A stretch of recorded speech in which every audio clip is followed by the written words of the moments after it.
حضرت عمر کی شہادت ہے. یہودی بول اٹھا, کافر بول اٹھا, اگر 6 مہینے عمر دنیا میں اور رہتے تو دنیا میں کوئی کافر موجود نہ ہوتا. 6 مہینے. اور جب اس بطل جلیل کا جنازہ اٹھا, اللہ بخاری پڑھیے نا, اللہم ارزقنا شہادۃ فی سبیلک, اللہ بسترے کی موت نہ دینا, شہادت کی دینا. عمر شہید ہوئے, مسجد نبوی میں نماز پڑھاتے, اور جب جنازہ اٹھا تو مدینے کا پھر پیچھے جو دلیر بچے وہ مولا علی تھے. مولا علی, جناب عمر کا جنازہ اٹھا تو سب سے پہلی ہائے جو نکلی وہ حضرت علی کی زبان سے نکلی, اور حضرت علی کی ساری داڑھی آنسوؤں سے بھر گئی. لوگوں نے کہا کہ علی کیا ہوا؟ فرمانے لگے تم دیکھ نہیں رہے جنازہ کس کا اٹھا ہے, پلٹ کے دیکھو تو صحیح, تم پتہ نہیں یہ کون گیا ہے. کہ حضور کیا ہوا؟ اب فرمانے لگے عمر اس طرح کے کام کر کے گیا ہے, اب ان کے رستوں پہ کون چلے گا؟ کون اس کے جگر راہ وفا میں میں نقش ایسے چھوڑ آیا ہوں, میں جس منزل سے گزرا ہوں وہ اب تک یاد کرتی ہے. حضرت علی حضرت عمر کے جنازے پہ کھڑے ہو کے کہتے ہیں اللہ مجھے اس طرح کے عمل کرنے کی توفیق دے جس طرح کے عمر کر کے گیا. میرے بھائی, بطل عزیز, بطل حریت حضرت عمر رضی اللہ تعالیٰ عنہ, جو اپنی زندگی انقلاب والی گزار کے گئے. عمر جب دنیا سے گئے تو 80 دینار کا قرضہ تھا, 22 لاکھ مربع میل کا حکمران, اور اپنے بیٹے سے کہنے لگے بیٹے کوشش کرنا تیرے خاندان والے مل کے میرا قرضہ اتار دے, میری قبر پہ بوجھ نہ رہے, اور اگر خاندان والے مدد نہ کریں تو میرے دوستوں سے بات کرنا, وہ مدد نہ کریں تو پھر علی سے بات کرنا. ان کا پیار آپس میں اتنا, اور تو اختلاف ثابت کر رہا ہے. 80 دینار کا قرضہ چھوڑ کر حضرت عمر دنیا سے گئے, اور جاتی دفعہ کہہ گئے میرے بعد میرے بچوں کو حکومت کے مشورے میں بھی شامل نہ کرنا, حکومت کے مشورے میں بھی میری اولاد شامل نہ ہو. اتنا بڑا شخص اتنا بڑا رنگ دے کے 1 محرم کو جب عمر فاروق کا وصال ہوا تو بیٹے سے کہنے لگے اماں عائشہ سے جا کے کہو میرا بھی نبی پاک کے روزے میں دفن ہونے کو دل کرتا ہے. ایک قبر کی جگہ ہے اماں جی نے اپنے لیے رکھی ہے, بخاری یا بخاری. حضرت عائشہ کے پاس صاحبزادے گئے, کہنے لگے اماں جی عمر کو زخم لگ گیا ہے, حالت بڑی پریشانی والی ہے. وہ کہتے ہیں اگر اماں اجازت دیں. سید عائشہ رو پڑی, فرمانے لگی کہ وہ اپنی قبر کی جگہ تو نہیں نہ کسی کو دیتا, پر عمر نے کمال ہی بڑا کیا. اسے کہو جاؤ گنبد خضرا میں قیامت تک جو مصطفیٰ پہ اور ابو بکر پہ سلام پڑھے گا وہ تجھ پہ بھی سلام پڑھ کے جائے گا. جاؤ میں نے جگہ دی. اعلیٰ حضرت فاضل بریلوی رحمت اللہ علیہ فرماتے وہ عمر جس کے آداب بشیدہ شکر, اس خدا دوست حضرت پہ لاکھوں سلام, اس خدا دوست حضرت پہ. آپ یقین کریں ممبر پہ بیٹھا ہوں, حضرت عمر کا جب نام لیتا ہوں تو میرے وجود کے رونگٹے کھڑے ہو جاتے ہیں. حضرت عمر کی زندگی جب پڑھتا ہوں تو لگتا ہے خدایا ایسے شخص بھی دنیا میں آئے. کہ حضرت عمر رضی اللہ تعالیٰ عنہ کا آج یوم شہادت ہے. میرا تو دل کرتا تھا کہ فجر سے باتیں شروع ہوں اور سارا دن ہی عمر کی باتیں ہوتی رہیں, سارا دن جناب عمر کی باتیں, سارا دن. اس لیے کہ ذکر جناب عمر کا ہوگا پر راضی اللہ کے رسول ہوں گے. میرے رسول پاک علیہ السلام سب کے لیے دعا مانگتے ہیں نا, حضور کی دعا عام ہے, لیکن مصطفیٰ کریم نے کعبے کا غلاف تھام لیا, اور غلاف کعبہ کو حضور نے سینے سے لپٹایا اور سینے سے چمٹا کے کہا اللہ میں نے تو کبھی سوال ہی زیادہ نہیں کیے, میں کرنے آیا ہوں, مجھے عمر دے دے, عمر دے دے. حضور نے مانگ کے لیا.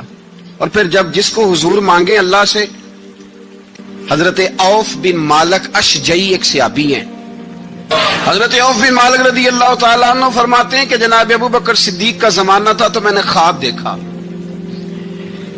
میں نے خواب میں جناب عمر کو دیکھا, اور میں نے دیکھا کہ کوئی کہنے والا کہہ رہا ہے کہ عمر وہ ہے کہ اللہ کے رستے میں کوئی اسے جتنا مرضی برا بھلا کہے یہ پرواہ نہیں کرتا. کس کے رستے میں؟ بولے سارے. اس کا مطلب ہے اللہ کے رستے میں لوگ برا بھلا بھی. قرآن مجید نے کہا وَلَا يَخَافُونَ لَوْمَةَ لَائِمٍ, کچھ لوگ ایسے ہیں جو برا بھلا کہنے والوں کی پرواہ نہیں کرتے. اور دوسری بات میں نے یہ دیکھی کہ عمر خلیفہ بنے گا، اور تیسری بات میں نے خواب میں یہ دیکھی کہ عمر شہید بھی کیا جائے گا، عمر شہید بھی ہوگا۔ یہ میں نے 3 باتیں خواب میں دیکھی۔ فرماتے ہیں میں نے آ کے خواب حضرت ابو بکر صدیق کو سنائی، وہ خلیفہ تھے۔ وہ کہنے لگے ٹھہر جا، میں عمر کو بلاتا ہوں، اس کے سامنے دوبارہ سنانا، اس کے سامنے۔ فرماتے میں نے بلایا حضرت عمر فاروق کو، آ کے بیٹھے، خواب شروع ہوا۔ کا ایک بات تو میں نے یہ دیکھی کہ آپ ملامت کرنے والے کی پرواہ نہیں کرتے، دوسرا آپ خلیفہ بنے گے۔ جناب عمر کہنے لگے چپ کر، ابو بکر کے سامنے ہی کہہ رہا ہے، چپ کر، خلیفہ کے سامنے ہی کہہ رہا ہے۔ تو حضرت ابو بکر صدیق کہنے لگے عمر اسے کہنے دو، مجھے لگتا ہے رب کی رضا یہی ہے کہ میرے بعد اگر مصطفیٰ کا منبر ملے تو عمر کو ملے، اسے کہنے دو، کہنے دو۔ حضرت عمر رضی اللہ تعالیٰ عنہ کو تیسری بات کہی۔ حضرت عوف بن مالک نے کہا آپ شہید کیے جائیں گے، میں نے خواب دیکھی ہے۔ نیک لوگوں کے خواب بڑی حد تک سچے ہوتے ہیں۔ کہا میں نے خواب دیکھی ہے۔ تو حضرت عمر کہنے لگے شہید تو دلیر لوگ ہوتے ہیں، شہید تو دلیر، جسے سارا زمانہ دلیر کہہ رہا ہے وہ اپنے بارے میں کیا کہہ رہا ہے؟ کہتے ہیں شہید تو دلیر، میں تو کاہل سا آدمی ہوں، سست آدمی ہوں، میں تو اتنا کام ہی نہیں کرتا، تو یہ خواب تو نے جو ٹھیک ہے دیکھا ہے نا، پھر سے دیکھنا۔ تو ابو بکر صدیق فرمانے لگے عاجزی نہ کر، انکساری نہ کر، تو جو کہہ رہا ہے ٹھیک کہہ رہا ہے، لیکن مجھے سن کے شکر بھی ہوا ہے اور افسوس بھی ہوا ہے۔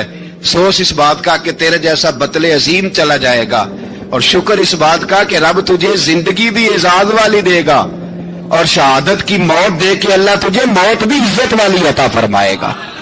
اللہ موت بھی تجھے عزت والی دے گا، تجھے کاہلوں جیسی موت اللہ۔ حضرت فاروق اعظم رضی اللہ، او بھائی یہاں تو اس زمانے کا سب سے بڑا مسئلہ پروٹوکول ہے۔ ہم چھوٹے طبقے سے لے کر بڑے سارے پروٹوکول کے قائل ہیں، پر حضرت عمر رضی اللہ تعالی، حضرت عمر کی سادگی اور پھر جناب عمر کی عاجزی، جب انسان اپنے اوپر سوار کر لیتا ہے نا، سوار کر لیتا ہے، میں بدکار پرانا خادم، کسے در ملی نٹ ہوئی، تے واصف یار نے نظر جو کیتی تے واصف ہی ہو۔ میں اکثر سوچتا ہوں حضور نے جہاں بھی کہا نا، فرمایا میرے بعد نبی ہوتے تو خطاب کے بیٹے عمر ہوتے۔ حضور نے فرمایا عمر جس رستے سے جاتا ہے شیطان وہ رستہ بدل جاتا ہے۔ نبی پاک صلی اللہ علیہ وسلم نے فرمایا میرا عمر وہ ہے کہ اس کی زبان پر حق جاری ہے۔ حضور علیہ الصلوۃ والسلام نے فرمایا 950 سال حضرت جبریل میرے عمر کی شان بیان کریں تو ان کی عظمت ختم نہیں ہوتی۔ 950 سال جبریل عظمت بیان کرے تو ختم نہیں ہوتی۔ یہ بات ہے حضرت عمر کی، اور فرمایا عمر ابو بکر کی نیکیوں میں سے ایک نیکی ہے، یہ شان ہے عمر فاروق رضی اللہ تعالیٰ عنہ کی۔ حضور نے فرمایا میرے بعد نبی ہوتے تو عمر ہوتے، جس گلی سے عمر آئے شیطان رستہ بدل جائے۔ میرے عمر فاروق کی شان 950 سال بیان ہو تو ختم نہ ہو۔ عمر کی زبان پر اللہ حق بیان کرتا ہے، جو عمر کہتا ہے وہی رب کر دیتا ہے۔ حضور ساری زندگی فضیلتیں بیان کرتے رہے، عمر جواب میں کیا کہتے ہیں؟ کوئی بتائے نا کہ یہ والی حدیثیں کبھی عمر نے بھی روایت کی ہوں کہ حضور نے میرے بارے میں یہ کہا ہے۔ یہ روایتیں وہ روایت نہیں کرتے، ان سے جب لوگ کہتے عمر تیری بڑی بات ہے تو عمر رو پڑتے، کہتے میں تو اونٹ چرانے والے باپ کا بیٹا ہوں، میں تو اونٹ چرانے والے باپ کا بیٹا، اونٹ چرا۔ اس سے آگے عمر گئے ہی نہیں ساری زندگی، اس سے آگے لفظ ہی نہیں ادا کی۔ اور میں تو بھائی اونٹ چرانے والا، میرا باپ تو اونٹ چرایا کرتا تھا، 10 اونٹ تھے، میری ڈیوٹی ہوتی تھی، سنبھالے نہیں جاتے تھے، ابا ڈنڈوں سے مارتا تھا۔ ساری زندگی عمر حج کرنے گئے، ایک خشک تنا کھجور کا عمر فاروق رضی اللہ تعالیٰ عنہ نے اس کو اپنے کلاوے میں لیا، رونے لگے۔ لوگوں نے کہا عمر کیا ہوا؟ فرمانے لگے یہاں میں اونٹ چرایا کرتا تھا، یہاں میں اونٹ چراتا تھا، 10 اونٹ سنبھالے نہیں جاتے تھے۔ دیکھو رسول اللہ کی شان، آج ساری امت چلانے کا طریقہ عطا فرما دیا ہے، ساری نظریے سے پیار۔ یار پیسہ کس کو برا لگتا ہے؟ سارے صحابہ مل کے آئے، کہنے لگے عمر فاروق سے کہنا ہے نبی پاک کے زمانے میں تو ظاہراً غربت تھی، ابو بکر کے دور میں بھی غربت تھی، اب تو بڑا مال ہے۔ عمر سے سفارش کرو کہ عمر نیا کرتا پہنا کرے. ملکوں کے سفیر آتے ہیں, عمر وہی پھٹی پرانی چادر اوڑھ کے اور وہی کئی جگہ پہ پیوند لگے سوٹ پہن کے سفیروں کے سامنے بیٹھ جاتا ہے. عمر کو مشورہ دو, طے ہو گئی بات. سب نے جب مشورہ دے لیا تو سارے کہنے لگے یہ بتاؤ شیر کی مونچھ کو ہاتھ کون لگائے گا؟ کہنا کس نے ہے؟ بندہ بھی تو ڈھونڈو نا. نے کہا جناب میرا یہ خیال ہے کہ مولا علی شیر خدا کہیں گے, کیونکہ جس شخص کی عمر کو سب سے زیادہ حیا کرتے دیکھا وہ شیر خدا مولا علی ہے رضی اللہ تعالی. علی کہیں گے اس لیے کہ جناب علی تو کئی دفعہ جب گفتگو کرتے تھے تو حضرت عمر چپ کر جاتے تھے اور فرماتے تھے علی نہ ہوتا تو میں ہلاک ہو جاتا. تو کہا علی سے کہو. جناب علی شیر خدا کو بلایا. کس کام کے لیے جی؟ اللہ اکبر. یہ ذرا اپنے اس دور پہ اس بات کو ذرا لاکا جناب ان سے کہیں کہ زیادہ نہیں, ایک کرتا نیا پہن لے. سفیر آتے ہیں وزیر آتے ہیں تو ایک کرتا نیا پہن لے. حضرت علی کو بلایا. فرمانے لگے کوئی اور بات ہوتی تو میں کہہ دیتا, یہ والی میں نہیں کہہ سکتا. کوئی اور ہوتی تو میں عمر کو کئی دفعہ کہہ دیتا ہوں, جلال میں بھی تو سن, یہ والی میں نہیں کہہ سکتا. میں تمہیں ایک مشورہ دیتا ہوں. کہ وہ کیا؟ کہنے لگے سید عائشہ صدیقہ سے کہو, وہ مومنوں کی ماں ہیں, عمر ٹالے گا نہیں. اماں جی سے جا کے کہا اماں جی نیا کرتا عمر سے کہیں پہن لیں. وزیر آتے ہیں بڑے بڑے لوگ تو چلو کوئی حرج نہیں. اماں جی نے کہا اچھا کوئی بات نہیں میں بلا لیتی ہوں. جناب عائشہ نے پیغام بھیجا. جب خادم نے کہا نا مصطفیٰ کے گھر سے پیغام آیا ہے, تو 20 لوگ بیٹھے تھے. عمر کانپتے ہوئے اٹھے, کانپتے دوڑے. حضرت عائشہ پردے میں تھی تو فرماتی ہیں عمر اتحیات کی حالت میں بیٹھ گئے. کہا اماں جی دیر تو نہیں ہو گئی مجھے آنے میں؟ کہا نہیں ٹائم پہ آ گئے ہو. کس لیے بلایا تھا؟ کہا عمر دیکھو غربت کے معاملات اور ہوتے ہیں, جب اللہ آسانی دے تو کوئی چیز استعمال کرنا حرام نہیں ہوتی, اگر حرام ہے تو بتاؤ. کہا نہیں اماں جی حلال ہی ہے.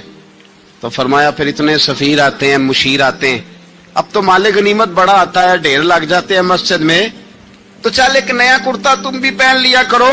اور آپ نیا کرتا پہنو گے تو دھاک بیٹھے گی غیروں پر. تو صحابہ کا مشورہ ہے کہ آپ نیا لباس پہنے. اماں جی کہتی ہے میں نے حکم دیا تو عمر چپ کر گئے, گردن جھک گئی. تھوڑی دیر کے بعد سیدنا عمر فاروق نے سر اٹھایا تو داڑھی پہ آنسو گر رہے تھے, رو پڑے. کہنے لگے پاک محبوب کی پاک بیوی جیسے حکم کرتی ہو میں حاضر ہوں, پر مجھے وہ والا لباس پہنانا جو میرے مصطفیٰ نے پسند فرمایا ہے. اگر یہ رنگ رسول پاک کا ہے تو میں حاضر ہوں, اور اگر نبی پاک کا نہیں تو پھر جیسے آپ حکم کریں. جناب عائشہ کہتے ہیں عمر روئے تو میں زیادہ روئی, میرا پلو بھیگ گیا آنسوؤں سے. میں نے کہا عمر آپ جائیے. عمر یوں نکلے تو جو صحابہ کھڑے تھے وہ کونے میں تھے, سارے آ گئے. کہا اماں جی کیا بناؤ؟ فرمایا بھائی تم سب جو باتیں کہتے ہو وہ اپنی جگہ ٹھیک ہیں, پر عمر جو بات کرتا ہے وہ سب سے زیادہ ٹھیک ہے. عمر جس پہلو پر بات کرتا ہے وہ یار ایسی عاجزی, ایسا رنگ, ایسا انداز, ایسا طرز حیات, ایسی زندگی. اولاد کے معاملے میں لوگ بزدل ہو جاتے ہیں, بزدل. پر حضرت عمر کا بیٹا مصر گیا, وہاں سے کمائی کر کے لایا, تجارت کرنے گیا, لاکھوں کا مال. کون سا باپ ہے دنیا میں جس کا بیٹا باہر سے پیسے لے کے آئے تو ابا تفصیل پوچھے کہ بیٹا کہاں سے کمائے, کہاں سے لایا, کتنے ملے, کیوں آئے؟ کون سا باپ تفصیل پوچھتا ہے؟ ابا تو کہتا لا صحیح, اور تعریفیں کرتا ہے میرا بیٹا بڑی کمائی کرتا ہے. کبھی پوچھا ہے اس سے کہ ڈیوٹی صحیح دیتا ہے کہ نہیں؟ کبھی پوچھا ہے کہ تو ایمانداری کی روزی لاتا ہے کہ حرام کی کماتا ہے؟ یہ باپ کی ذمہ داری ہے, یہ اماں کی ذمہ داری ہے. پھر کہتا ہے بیماری کیسے آ گئی, پریشانی کیسے آ گئی؟ تو نے کبھی سوال کیا اپنی اولاد سے؟ حضرت عمر فاروق رضی اللہ تعالیٰ عنہ کا بیٹا مصر سے پیسے کما کے لایا تو جناب عمر نے بلایا, فرمایا بیٹے اتنی تو تیرے پاس راس ہی نہیں تھی, تھوڑے سے تو پیسے لے کے گیا تھا, اتنی کمائی کیسے ہو گئی؟ اتنے تو پیسے نہیں تھے صاحب, کہاں سے کمائی لائے؟ اس نے کہا ابا جی وہ جو میرے چچا ہے نا مصر کے گورنر, آپ کے دوست, انہوں نے میری مدد کی ہے. فرمایا جتنے لوگ گئے تھے سب کی ہے مدد اس نے. کہا نہیں صرف میری کی. فرمایا تیری کیوں کی؟ تیری کیوں کی؟ کہا حضور آپ کے دوست ہیں. فرمایا چپ کر حضور انہوں نے مجھے اتنے پیسے دیے, میں نے کاروبار میں ڈالے تو نفع آیا تو میں ان کی رقم دے کے. فرمایا خاموش ہو جا, باقی جتنے لوگ گئے تھے سب کی مدد کی اس نے؟ کہا نہیں حضور صرف میری کی. فرمایا اس نے تیری مدد نہیں کی, اس نے خلیفہ کے بیٹے کی مدد کی, اس لیے کہ وہ خلیفہ کو اپنے حق میں نرم کر سکے. فرمایا آدھا مال تیرا ہے, آدھا مال غنیمت کا ہے, مال خزانہ کا ہے, مسلمانوں کا ہے, اس لیے کہ تو جو وہاں سے مال کما کے لایا ہے وہ اپنے باپ کے خلیفہ ہونے کی وجہ سے کما کے لایا ہے, لہذا رکھ ادھر. یہاں کہتے ہیں کدھر سے آیا, کیسے آیا, کون سا حساب دیں, کیا کریں؟ او بھائی حضرت عمر رضی اللہ تعالیٰ عنہ کا اپنی اولاد کے بارے میں یہ رنگ ہے. ایک جنگ سے نا خوشبو آئی, خوشبو بڑی مہنگی ہوتی تھی, عرب میں خوشبو آج بھی بڑی مہنگی ہے, وہ زیادہ استعمال کرتے ہیں. میری باتوں کی سمجھ آ رہی ہے میرے بھائی؟ بڑی مہنگی خوشبو تھی. جب وہ خوشبو آئی تو حضرت عمر نے کہا, گھر میں پہلے پہنچی حضرت عمر کے, چونکہ زیادہ عورتیں استعمال کرتی تھی گھر کے اندر خوشبو, مرد بھی لگاتے تھے. حضرت عمر نے اپنی بیوی سے کہا, آپ کی زوجہ تو تھی وہ بڑی خوشبو کو پسند کرتی تھی. حضرت عمر نے اپنی زوجہ سے کہا کہ خوشبو لاؤ, میں نے ایک عورت کی ڈیوٹی لگائی ہے, وہ خوشبو تول تول کے نا تو بھائیسا برابر صحابہ میں بانٹ دے گی. تو آپ کی زوجہ کہنے لگی کسی بی بی کی ڈیوٹی لگانے کی کیا ضرورت تھی, میں جو موجود تھی میں بانٹ دیتی ہوں تول کے بھائیسا برابر. آپ نے فرمایا نہیں تو رہنے دے, وہ فلانی بی بی بانٹے گی. کہا حضور میں نے بھی بانٹنی ہے, میرے پہ کچھ حق ہے؟ آپ نے فرمایا نہیں تو تفصیل نہ پوچھ, تو خوشبو دے دے, کوئی اور بانٹے گی. خاتون خانہ تھی نا, کہنے لگی نہیں مجھے بھی آج آپ کو بتانا ہی پڑے گا کہ کوئی جو بانٹ سکتی ہے تو میں کیوں نہیں بانٹ سکتی. زوجہ کہتی عمر نے بات کی تو میری چیخیں نکل گئی. حضرت عمر فرمانے لگے جب تو خوشبو بانٹے گی نا تیرے ہاتھوں کو بھی لگے گی, تیرے دوپٹوں کو بھی لگ جائے گی. اگر رب کریم نے مجھ سے سوال پوچھا کہ عمر خوشبو تو مسلمانوں کی تھی, تیری بیوی کے دوپٹے کو کیوں لگ گئی, تو میں اللہ کے حضور کیا جواب دوں گا؟ اگر اللہ نے یہ سوال کیا کہ تیری بیوی نے کیوں لگائی, وہ تو حصہ تھا مسلمانوں کا, تو نے تیری بیوی نے کیوں لگائی؟ تو فرمایا میں نہیں چاہتا کہ اللہ کے حضور مجھے اور تجھے باز پرس ہو, لہذا کسی اور کو بانٹنے دے. زوجہ روئی اور تڑپ کے کہنے لگی عمر مجھے لگتا ہے صبح قیامت بھی تیری بیوی ہونے کی وجہ سے اللہ مجھے جنت عطا فرما دے گا, تیری زوجہ ہونے کی برکت سے. بھائی یہ معیار رکھا, خدا کی قسم ایسا شخص تاریخ میں دوبارہ نہیں آیا. اتنا بڑا آدمی, اتنا بڑا شخص, اتنا بڑا آدمی, اور پھر رنگ یہ ہے کہ عمر 22 لاکھ مربع میل کا حکمران, 22 لاکھ, اور کھجور کے درخت کے نیچے مٹی کا ڈھیلا لے کے سو گئے ہیں, پرواہ کوئی نہیں, کوئی مسئلہ ہی نہیں. 2 غلام ساتھ بیٹھے تو ایک روٹی حضرت عمر نے گھر سے منگوائی, تھوڑا سا سرکہ, تو غلام کہنے لگے ہم نے بھی کھانی ہے. فرمایا کوئی حرج نہیں, روٹی کو پیٹ بھر کے کھانا ضروری تو نہیں, 3 حصوں میں بانٹ لیتے ہیں. ایک آدمی آیا ہوا تھا مصر کا رہنے والا ملنے کے لیے, اس نے پوچھا عمر کدھر ہے, تو کہا وہ ادھر جاؤ مسجد میں بیٹھے ہوں گے. اور واپس آیا تو کہنے لگا وہاں تو 3 غلام بیٹھے ہیں, ایک روٹی بانٹ بانٹ کے کھا رہے ہیں, لگتا ہے کئی دنوں سے روٹی نہیں ملی. کہا 3 غلام تو کوئی نہیں, وہاں 2 ہی تھے, تیسرے تو امیر المومنین تھے. اس نے کہا نہیں 3 غلام ہیں, کپڑے بھی ایک طرح کے پہنے ہوئے, بلکہ 2 کے تو پھر صحیح ہیں, تیسرے کے تو زیادہ ماڑے ہیں. کپڑے بھی ایک طرح کے, کھانا پینا بھی ایک طرح کا, اور ان کا نشست برخاست بھی ایک طرح کی ہے, لہذا کوئی فرق نہیں. حضرت ابو ہریرہ کہتے ہیں میں لے کے آیا, اور جناب عمر کو جب میں نے کچی زمین میں تامت سمیٹ بیٹھے دیکھا تو میں رو پڑا. میں نے اس مصر سے آنے والے کو کہا تو اس کے جلوے دیکھ, اگر اس کی ذات میں اتنا حسن ہے تو محمد عربی کا مقام کیا ہوگا. یہ مقام غور ہے, مقام غور. ایک آدمی کو آپ نے دیکھا آنکھوں سے نابینا ہے اور بھیک مانگ رہا ہے, تو حضرت عمر کو نظر آ گیا. فرمایا کون ہو؟ اس نے کہا میں یہودی ہوں. فرمایا بھیک کیوں مانگتے ہو؟ کہا جب تک تندرست تھا مسلمانوں کو جزیہ دیتا تھا, بوڑھا ہو گیا ہوں کیا کروں. حضرت عمر نے گھوڑے کی پشت پہ بٹھایا, کافر کو گھوڑے کی پشت پہ بٹھایا اور بٹھا کے مدینے لائے. حضرت علی شیر خدا وزیر خزانہ تھے, فرمایا علی اس کا وظیفہ جاری کرو. کہا یہ کون ہے؟ فرمایا یہ یہودی ہے، لیکن یہ ہمیں جزیہ دیتا رہا، بوڑھا ہو گیا بیچارہ، بھیک مانگنے پہ مجبور ہے، ہماری حکومت کے اندر رہتا ہے، اس کا پورا وظیفہ جتنا خرچہ اتنا وظیفہ لگاؤ۔ حضرت علی کہتے ہیں میں وظیفہ لگا رہا تھا اور وہ میرے نبی کا کلمہ پڑھ رہا تھا، وہ رسول اللہ کا کلمہ پڑھ رہا تھا۔ یہ مزاج، یہ نہیں کہ کافر۔ حضرت عمر نے گورنروں کو خط لکھے تھے کہ زبردستی کسی کو مسلمان نہیں کرنا، جہاں ان کی عبادت گاہیں بنی ہو گرانی نہیں، کوئی مندر کوئی گرجا ضائع نہیں کرنا، بات دور نکل جائے گی۔ اور میں اپنے مضمون پہ رہتا ہوں، اہل بیت کا پیار اگر سکھایا ہے تو جناب عمر نے سکھایا ہے رضی اللہ تعالی عنہ۔ امام حسن ملنے، آپ یقین کریں میں جب اس واقعہ کو پڑھتا ہوں تو میرا دل جھوم جاتا ہے، میں کہتا ہوں یار ڈاڈا ہونا اپنی جگہ پہ، عشق ہونا اپنی جگہ پہ، انسان کا باوقار ہونا اپنی جگہ، جہاں کھڑے ہونا تھا وہاں یہ کھڑے ہوتے تھے، اور جہاں جھکنا تھا وہاں یہ ان لوگوں میں اقبال نے کہا تھا تیری نگاہ ناز سے دونوں مراد پا گئے، عقل غیاب و جستجو عشق حضور و اضطراب۔ جہاں اگر آیا ہے سامنے کیسر و کسرا تو عمر جیسا دلیر کوئی نہیں، اگر سامنے آیا ایران کا بادشاہ تو عمر جیسا تگڑا کوئی نہیں، اگر آیا ہے سامنے غسان کا بادشاہ تو عمر جیسا عادل کوئی نہیں، لیکن اگر علی کا بیٹا آیا ہے، اگر فاطمہ کے لال پارے آئے ہیں تو پھر فاروق اعظم سے جیسا محب کوئی نہیں، پھر ان سے جیسا پیار کرنے والا کوئی نہیں۔ اندر بیٹھے ہیں جناب عمر، اندر تنہائی میں کچھ وزیروں سے گفتگو ہو رہی ہے، میٹنگیں جاری ہیں۔ آپ کے بیٹے ملنے آئے جناب عبداللہ ابن عمر، ابا جی ملنا ہے، بات ٹھہرو بات کر رہا ہوں، کوئی نہ اندر آئے۔ صاحبزادہ باہر کھڑا ہے، تھوڑی دیر گزری تو امام حسن بھی آ گئے۔ کون آئے؟ آپ کو جو ملے گا امام صاحب کا نام لینے سے، وہ سردار ہیں جنتی۔ کون آئے؟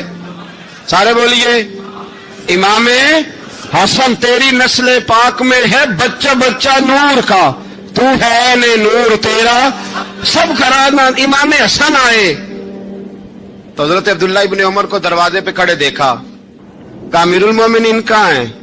کہنے لگے حضرت عمر کے بیٹے، کہنے لگے وہ اندر بیٹھے، کچھ میٹنگ ہو رہی ہے اور انہوں نے کہا ہے کوئی اندر نہ آئے، لیکن آپ جانا چاہیں تو چلے جائیں، آپ جانا چاہیں تو تیری نسل پاک میں ہے بچہ بچہ نور، آپ جانا چاہیں تو چلے جائیں۔ تو انہوں نے کہا جب آپ باہر کھڑے ہیں تو مجھے کوئی اتنا ضروری کام نہیں، اور ابھی زور کی نماز تھوڑی دیر میں ہوگی، میں مسجد میں مل لوں گا امیر المومنین سے۔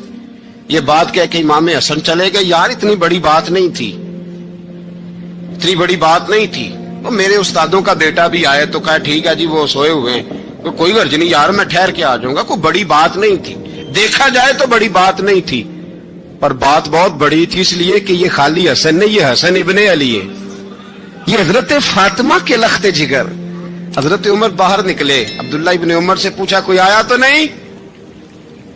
تو کہا حضور امام حسن آئے تھے۔